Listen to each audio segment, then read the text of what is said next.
Mes amis, friends. That's friends in French.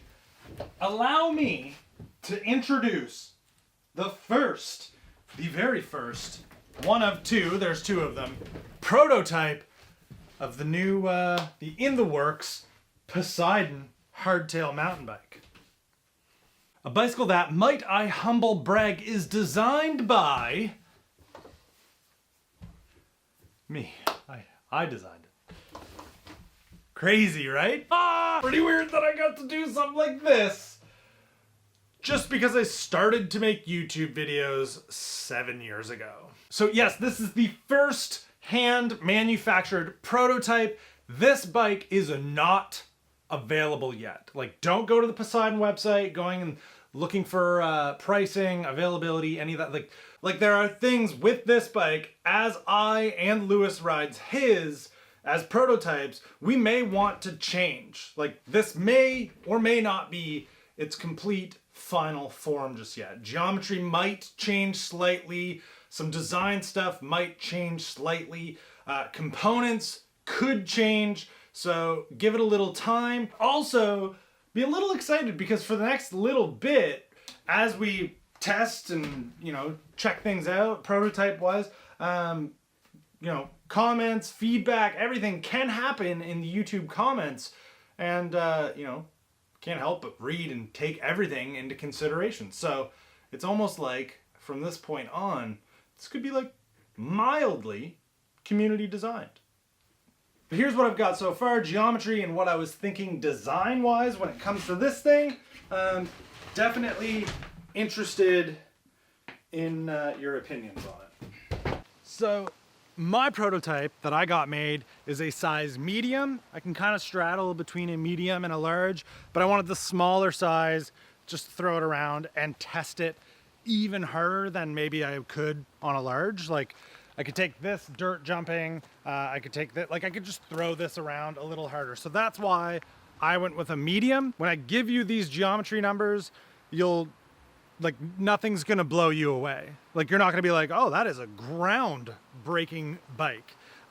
It's not, and it's very purposely not groundbreaking. I wanted to put something together that was like very much in line with a lot of the hardtail geometry choices that are kind of out there right now. It's very familiar, but hopefully, with any luck, at a price point that like the newest of riders who are unsure could like happily, without thought, get into this, or an experienced rider could be like, whoa, that is the geometry that you'd normally see like up here, and then pick up a frame and build a sick bike out of. Like, that's the line that I wanted to toe. And I don't feel like there's a lot of that, and I wanted to be a part of that somehow. So don't expect to be blown away by these medium geometry numbers. Here we go. Reach for a medium, 440 mils. Stack, 630. Head tube angle, 65. Head tube length on the medium is 115 millimeters. Seat tube angle is 75.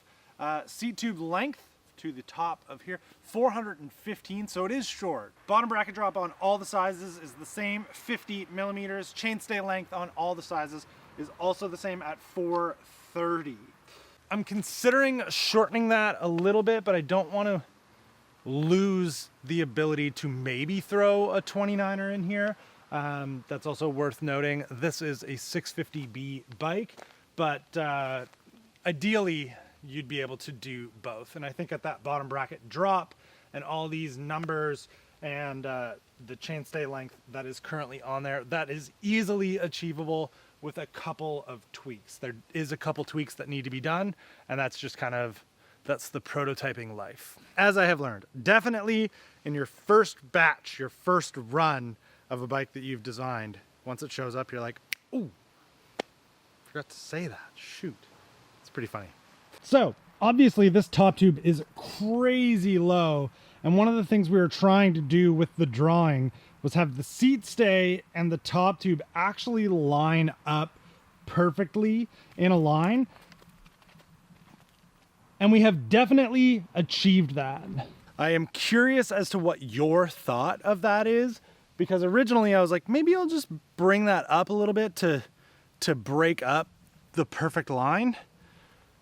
but I don't know that I want to do that anymore. The more I look at it, the more I like it. And I definitely like that it'd give this hardtail a pretty distinctive look. Like if this was unpainted with no logo, after it was on the market for a little while, you'd be like, oh, that is a Poseidon. And of course, on a personal, kind of selfish note, the added benefit of such a low top tube is you could possibly very easily do the best bicycle trick of all time without a whole lot of problem. No foot cans.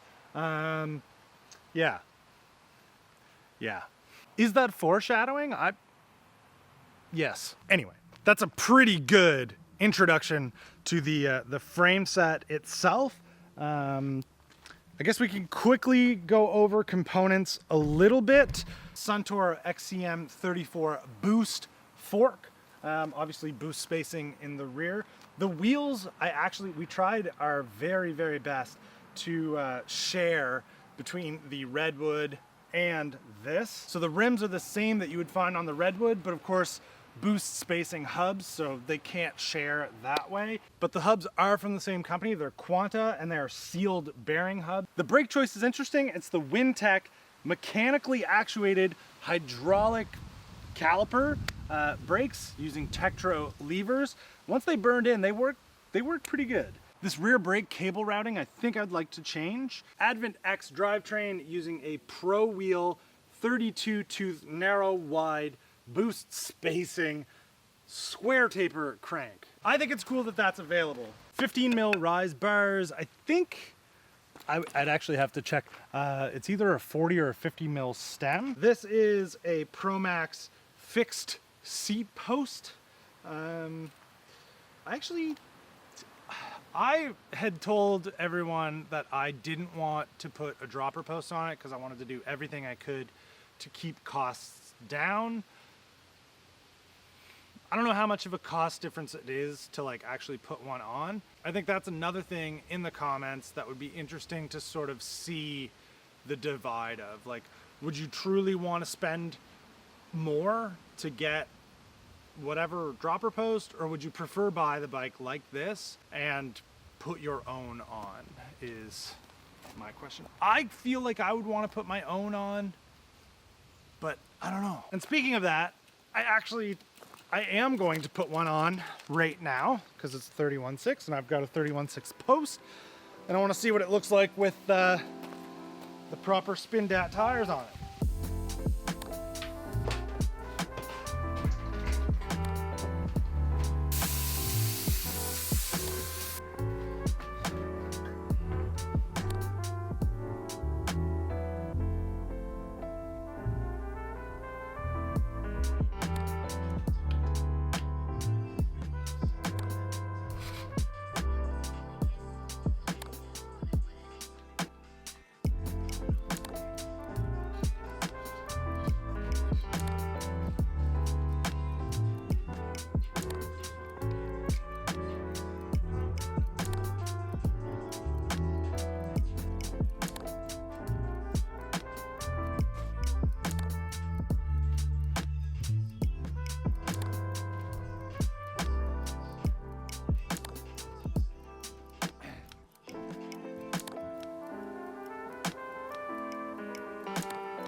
I know that I made a video about this and literally said, it's crazy how much of a difference just a set of tires can make for the look of your bike, but